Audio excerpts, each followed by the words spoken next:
tayo, mag-lunch muna tayo. Meron tayong nilutong okra na bunga, tapos may bagoong, kasi ayan po, aambon na. Lagyan na natin ng kalamansi yung bagoong natin, guys. Ayun. Fish fillet, ayan po, galing sa resto. Ayan, thank you Lord. Ayun, kain na po.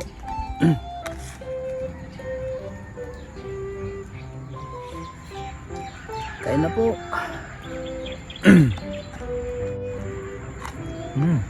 Ang tama.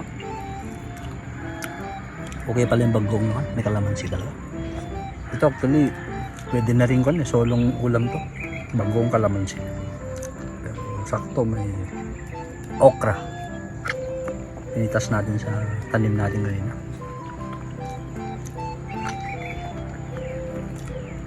Kain na po guys. Shout out po sa mga followers, subscribers natin, TikTok, Facebook, YouTube.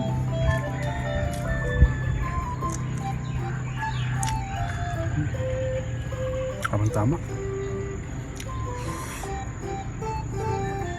guys, maganda daw itong okra para sa diabetes, anti-diabetes, arthritis, anti-cancer components.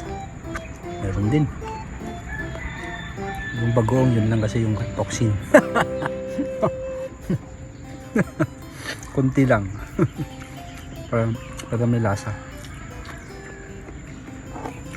Ayos guys. Ayun na po. Sarap kasing kumain dito sa Bukid Coman sa Ilocano.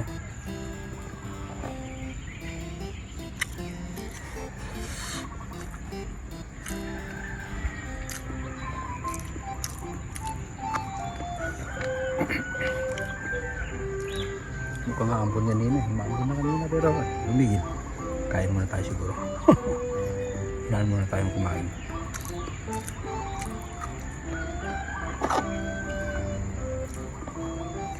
Lapit na po yung kuwan natin, yung bunutan natin ng sombrero. 10 po yung mananalo. Malapit na pong dumating. Mark your calendar po. March 28.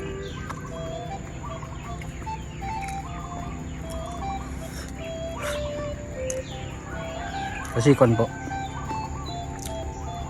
sa mga parang kon natin, parang advocacy or parang papasalamat natin na every harvest time natin bibigay tayo papasalamat.